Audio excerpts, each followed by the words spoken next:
شاہ رخ نہ بنے گا، شاہ رخ نہ بنے گا، نہ تو سلمان بنے گا، نہ تو سلمان بنے گا۔ شاہ رخ نہ بنے گا، نہ تو شاہ رخ نہ بنے گا، نہ تو سلمان بنے گا۔ یہ بچہ میرا، ہر بچہ میرا حافظ قرآن بنے گا، قرآن بنے گا۔ سب سے پہلے مبارکباد کے مستحق ہیں وہ بچے جنہوں نے اللہ کے کلام پاک کو اپنے سینوں میں محفوظ کیا، پھر ان کے اساتذہ کرام، ان کے والدین، مدرسے کے اراکین، ذمہ داران، خصوصاً محترم جناب حافظ ایاز احمد صاحب دامت برکاتہم جو اس مدرسے کے ناظم ہیں، اور بطور خاص اگر میں یہ بات نہ کہوں کہ من لم یشکر الناس لم یشکر اللہ، اللہ کے رسول صلی اللہ علیہ وسلم نے فرمایا کہ جو لوگوں کا شکریہ ادا نہیں کرتا وہ اللہ کا بھی شکر گزار نہیں ہوتا۔ آپ کے چھوٹے بھائی یا یہ بیٹے جیسے ہوں گے، آپ ان کو اپنی دعاؤں سے نوازیں، اس لیے کہ میں یہ دیکھتا ہوں کہ درجہ حفظ کے بچے ہوں یا عربی اور فارسی کے بچے ہوں، وہ بچے جو مدرسے کے ہاسٹل میں رہتے ہیں، اگر ذرا سا کسی بچے کے سر میں درد ہو گیا اور ناظم صاحب کو اس کی خبر ہوئی تو وہ تڑپ اٹھتے ہیں۔ مدرسے کے لیے اپنی سیاسی سرگرمیوں کے باوجود اور دنیا بھر کے جھمیلے، سیاسی، سماجی، معاشرتی، خانگی، بہت ساری ذمہ داریاں ان کے سر پر ہیں، اس کے باوجود اتنا مصروف آدمی، اس کو یہ بھی پتا ہو کہ آج مدرسے میں دوپہر میں کیا پکا تھا، آج شام کو کیا پکے گا، اس کا مطلب یہ ایک درد کی بات ہے اور ایک لگاؤ اور ایک تعلق کی بات ہے۔ اس لیے آپ ان کو اپنی دعاؤں سے نوازیں کہ اللہ تعالیٰ ان سے مزید دین کا کام لے اور ان کی عمر کو دراز فرمائے۔ ہمارے بزرگ اساتذہ کرام یہاں پر موجود ہیں جن کی سرپرستی میں ہم سارے لوگ اس مدرسے کو اس کی منزل کی طرف لے چلنے میں کسی حد تک کامیابیوں کی طرف گامزن ہیں، جس میں حضرت مولانا محمد ارشد صاحب دامت برکاتہم، حضرت مولانا محمد جواد صاحب، یہ سب ہمارے اکابر ہیں، ان کی دعاؤں سے، ان کی سرپرستی میں یہ سب کام ہو رہے ہیں۔ اللہ تعالیٰ ان خدمات کو قبول فرمائے۔ انتہائی مبارک ماحول ہے اور انتہائی مبارک مجلس ہے۔ یہ ایک ایسی مجلس ہے کہ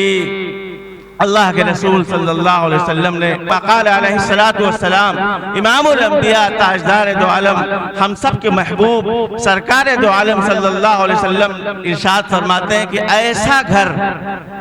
ایسے گھر جن گھروں میں قرآن پاک کی تلاوت ہوتی ہے اور قرآن پاک کا دور کیا جاتا ہے، اس کے سننے اور سنانے کا ماحول ہوتا ہے، جس طرح یہ مدارس ہیں ہمارے آپ کے، تو کیا ہوتا ہے؟ فرماتے اللہ کے رسول صلی اللہ علیہ وسلم فرما رہے ہیں کہ نزلت علیہم السکینہ،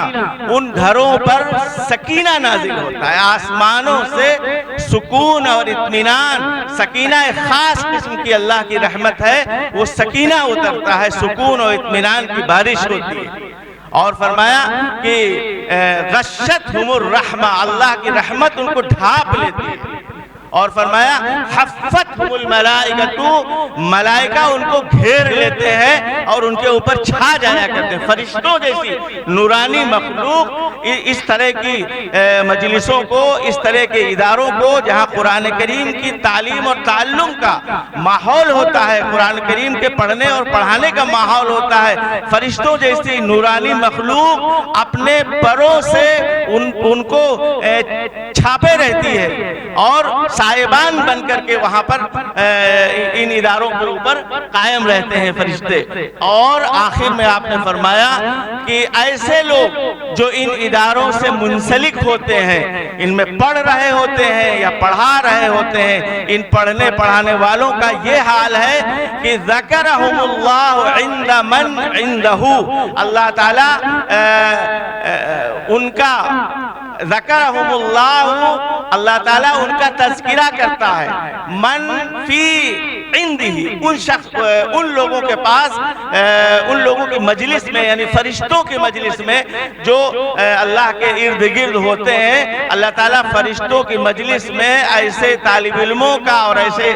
اساتذہ کا ذکر خیر فرماتے ہیں، تذکرہ فرماتے ہیں۔ آپ بتائیے کہ کتنی بابرکت یہ مجلس ہے۔ اور میں ایک بات ان بچوں سے کہوں گا، پھر اگلا پروگرام شروع ہوگا انشاءاللہ۔ تقریر تو ہمارے اکابر کی ہوگی، منیجر صاحب سے بھی ہم گزارش کریں گے، کچھ روشنی ڈالیں گے انشاءاللہ۔ ہم ایک بات عرض کریں گے کہ ایک دولت اللہ نے آپ کو دی ہے، وہ ہے قرآن کریم کی دولت۔ قرآن کریم ہوا خیر مما یجمعون، اللہ تعالیٰ قرآن پاک کے اندر ارشاد فرماتا ہے کہ دنیا کی ساری دولتوں کے مقابلے میں قرآن کریم سے بڑھ کر کے کوئی دولت نہیں۔ دنیا کی قرآن کریم کے مقابلے میں دنیا کی ساری دولتیں، دنیا کی ساری قیمتی سے قیمتی چیزیں وہ ہیج ہیں، ان کی کوئی حیثیت نہیں ہے اللہ کے کلام کے مقابلے میں۔ اللہ نے تم کو یہ سعادت نصیب فرمائی کہ اپنا کلام تمہارے سینوں کے اندر محفوظ فرمایا۔ گویا کہ اللہ تعالیٰ کو اپنے کلام کی حفاظت کرنی تھی، اور اللہ چاہتے تو اور بھی ذرائع تھے کتاب اللہ کی حفاظت کے، لیکن تم خوش نصیب ہو کہ پروردگار عالم نے اپنے کلام کا قلعہ، اپنے کلام کا محافظ خانہ تمہارے سینوں کو بنایا۔ تمہارے سینے اللہ کے کلام کو محفوظ کریں گے انشاءاللہ جب تک تم زندہ رہو گے۔ اب تمہیں اپنی حیثیت کا پتہ ہونا چاہیے کہ ہم کیا ہیں۔ ارے بھائی، کسی کے پاس جب کچھ ہوتا ہے، آپ کی جیب میں اگر 50,000 روپے ہوں اور آپ بس کے اوپر چل رہے ہوں یا بازار میں کہیں چل رہے ہوں، تو ذہن آپ کا بار بار اس جیب کی طرف جائے گا کہ ہمارے پاس بہت قیمتی سرمایہ ہے۔ ہم عام ایسا شخص جس کی جیب میں 50,000 روپے ہوں گے، وہ عام لوگوں کی طرح سے غفلت کے ساتھ میں نہیں چلے گا، بلکہ تھوڑا سا کیئرفل رہے گا، چاق و چوبند رہے گا کہ میرے پاس ایک دولت ہے، میری جیب مال و دولت سے بھری ہوئی ہے۔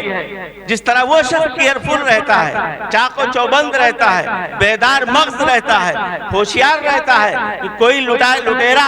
اور کوئی اچکا اس ہاتھ صاف نہ کرے اور اس کے پیسے لے کر کے چلا نہ جائے، اسی طریقے سے میرے بچوں تمہارے پاس یہ جو دولت ہے، ہیرے جواہرات سونا چاندی اس کے مقابلے میں کوئی حیثیت نہیں رکھتے ہیں۔ تم کو پھونک پھونک کے قدم رکھنا ہے، تمہیں اس بات کا ہمیشہ زندگی بھر انشاءاللہ احساس رکھنا ہے کہ ہمارے پاس ایک سرمایہ ہے۔ شیطان کہیں اس کو اچک نہ لے، تم کو ایسے، تم عام لوگوں میں سے نہیں ہو، تم کو یہ خیال رکھنا ہے کون سی مجلسیں تمہاری شایان شان ہیں اور کون سی مجلسیں تمہاری شایان شان نہیں ہیں۔ تم عام طور سے کھڑے ہو کر کے روڈ کے اوپر چاٹ نہیں کھا سکتے، کیوں؟ تم کو اللہ نے چنا ہے، تم منتخب ہو اللہ کی طرف سے، لہذا سماجی اعتبار سے بھی تم کو تھوڑا ممتاز رہنا پڑے گا۔ اور نماز کا وقت ہو اور تم غافل ہو تو اس سے پیغام غلط جائے گا۔ قرآن پاک کا محافظ وہ مسجد میں نہیں گیا جبکہ اذان ہو رہی ہے، اسے چاق و چوبند تم کو رہنا ہے۔ اور اگر تم غافل ہوئے، تمہارے سر سے ٹوپیاں اتر گئیں، تمہاری وضاحت بدل گئی اور تمہارا رہن سہن اور ماحول طالب علموں جیسا یا علماء جیسا یا حفاظ جیسا نہیں ہے، تو آپ سمجھیے کہ اس نعمت کی آپ نے قدر، صرف یہ اس نعمت کی قدر نہیں کی بلکہ آپ نے اپنے اساتذہ کرام کو ان کی توہین کا ذریعہ بنے، ان کی ہتک ان کی بے عزتی کا سبب آپ بنے، آپ مدرسے کی ذمہ داران کے لیے ان کی بے عزتی کا سبب بنے۔ اس لیے اب میرے بچوں، ہم سب کی عزت تمہارے ہاتھ میں ہے، اس ادارے کی عزت، اساتذہ کی عزت تمہارے ہاتھ میں ہے۔ تم کو سنبھل کے چلنا ہے، ہمیشہ نمازوں کی پابندی کرنی ہے، وضع قطع کا اپنی بھرپور خیال رکھنا ہے۔ بہت قیمتی وقت ہے اور بہت قیمتی لوگ ہمارے درمیان میں موجود ہیں۔